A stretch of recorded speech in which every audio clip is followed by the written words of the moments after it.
तो बुलेटिन की शुरुआत करने से पहले आज की जो बड़ी अपडेट्स हैं उन पर एक नजर डालते हैं।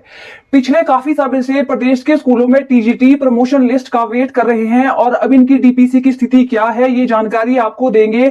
इसके साथ ही जेओए 556 पर सरकार ने क्या जवाब रखा है ये जानकारी भी आपके साथ साझा करेंगे। इसके साथ ही सोलन में आज एक स्कूली बस पहाड़ से टकराई है, इस हादसे के बारे में भी आपको अपडेट्स देंगे और साथ ही बताएंगे कि 31 अगस्त को जो पेंशनर्स की सरकार के साथ बैठक होने वाली है उसमें अब सरकार जो है क्या फैसला लेने वाली है। तो सबसे पहले बुलेटिन की शुरुआत करते हैं मौसम की खबर से। हिमाचल प्रदेश में कल से फिर बारिश का दौर शुरू होने वाला है। मौसम विभाग ने अनुमान लगाया है कि रविवार और सोमवार को प्रदेश के 7 जिलों में भारी बारिश हो सकती है। भारी बारिश को देखते हुए शिमला, चंबा, कांगड़ा, कुल्लू, मंडी और सिरमौर जिला के कई क्षेत्रों में येलो अलर्ट जारी किया गया है। और इसके साथ ही आपको जानकारी देना चाहेंगे कि अलर्ट को देखते हुए प्रदेश के कई क्षेत्रों में फ्लैश फ्लड आने की भी संभावना जताई गई है। इसके साथ ही लोगों को सतर्क रहने के लिए कहा गया है और नदी नालों से दूर रहने की भी लोगों को सलाह दी गई है।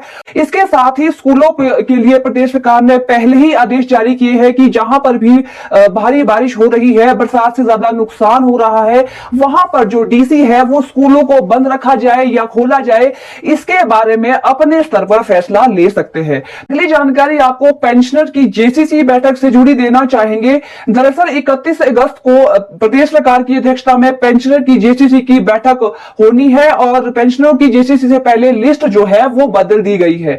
राज्य सरकार ने इससे पहले 91 पेंशनर्स को बैठक के लिए बुलाया था, लेकिन कुछ और संघों की ओर से जो पत्र मिला है उसमें अब 25 और लोगों को जोड़ा गया है। कुछ पेंशनर संघों ने सरकार से उन्हें इस बैठक से छोड़ देने की शिकायत की थी और मुख्यमंत्री कार्यालय से अब तक 20 और लोगों को शामिल करने के निर्देश जारी किए गए हैं, जबकि सोमवार को कुछ इसमें और लोग भी ऐड हो सकते हैं। जेसीसी की यह बैठक 31 अगस्त को सचिवालय में होनी है और इसमें मुख्यमंत्री जयराम ठाकुर भी मौजूद रहेंगे।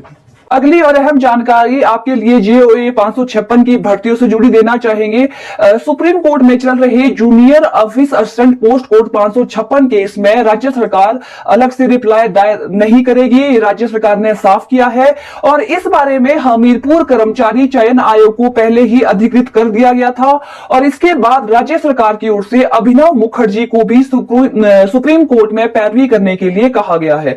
अब अभिनव मुखर्जी हमीरपुर कर्मचारी चयन आयोग के तथ्यों के अनुसार इस पूरे केस में अपना जवाब रखेंगे। अगली जानकारी आपके लिए टीजीटी प्रमोशन से जुड़ी हम देना चाहेंगे। शिक्षा विभाग में शनिवार को शिक्षकों की प्रमोशन को लेकर काफी हलचल रही।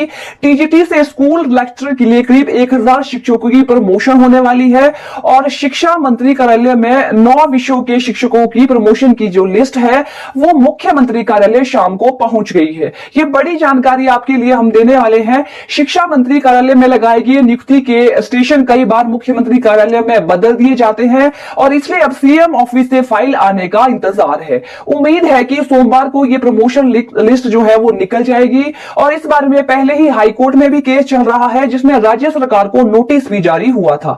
टीजीटी के बाद हेडमास्टर की प्रमोशन प्रक्रिया शुरू होगी और इसके साथ ही कॉलेज प्रिंसिपल कैडर भी प्रमोशन जल्द हो सकती है। आपको जानकारी देना चाहेंगे कि 18 अगस्त तक जो टीजीटी प्रमोशन जो स्कूल लेक्चरर न्यू बनने हैं उनकी डीपीसी की प्रक्रिया भी पूरी हो चुकी है। अगली जानकारी आपके लिए भी स्कूलों से जुड़ी हम देना चाहेंगे। बारिश के कारण जिन स्कूलों में काफी नुकसान हुआ है वहां पर शिक्षा विभाग बजट मुहैया करवाएगा और इसके लिए शिक्षा विभाग ने सभी स्कूलों से डिटेल मांगी है।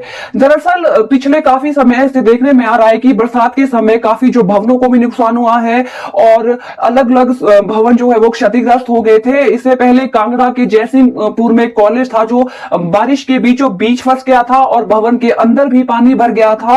तो ऐसे ही स्कूलों और कॉलेजों की डिटेल अब शिक्षा विभाग ने मांगी है और उसमें यह भी बताना होगा कि स्कूल के खेल के मैदान में या चारदीवारी कहीं गिर गई है या कहीं डंगे गिर गई है तो उसके लिए शिक्षा विभाग बजट जारी करेगा और ये रिपोर्ट जो है 2 दिनों के भीतर निदेशालय भेजनी होगी और रिपेयर के लिए जो है उचित बजट का प्रावधान शिक्षा विभाग की ओर से किया जाएगा। अगली जानकारी आपके लिए नई शिक्षा नीति से जुड़ी हम देना चाहेंगे। प्रदेश के कॉलेजों में अब नया सेशन शुरू हो चुका है और इसमें सबसे पहले जो बात आती है वो नई शिक्षा नीति को इंप्लीमेंट करने की आती है।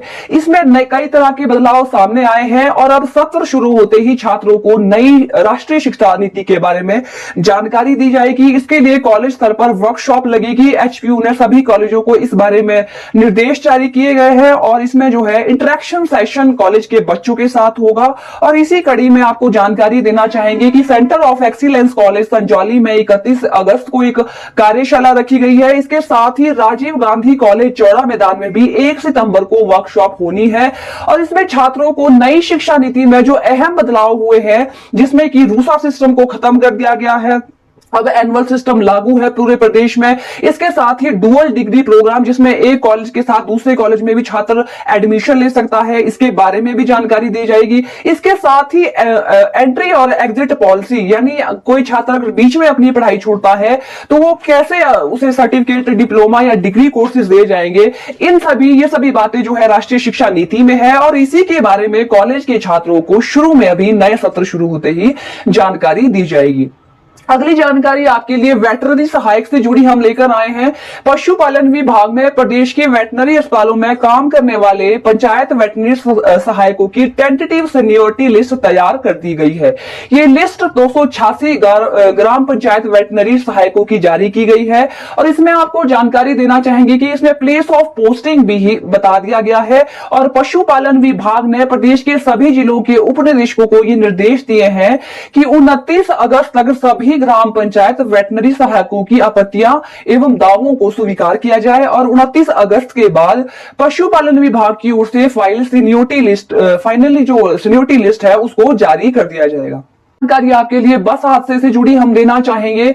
सोलन जिला के अर्की उपमंडल में मांगल के पास एक सड़क हादसे में 24 स्कूली बच्चों को चोटें आई है। जानकारी के अनुसार अल्ट्राटेक सीमेंट कंपनी की स्कूल बस अचानक तकनीकी खराबी के चलते पहाड़ी से टकरा गई और हादसे में सवार करीब 24 बच्चों को हल्की चोटें आई है। गनीमत ये रही कि बस पहाड़ी की तरफ किनारे पे जाकर टकरा गई और रुक गई, अन्यथा एक बड़ा हादसा यहां हो सकता था।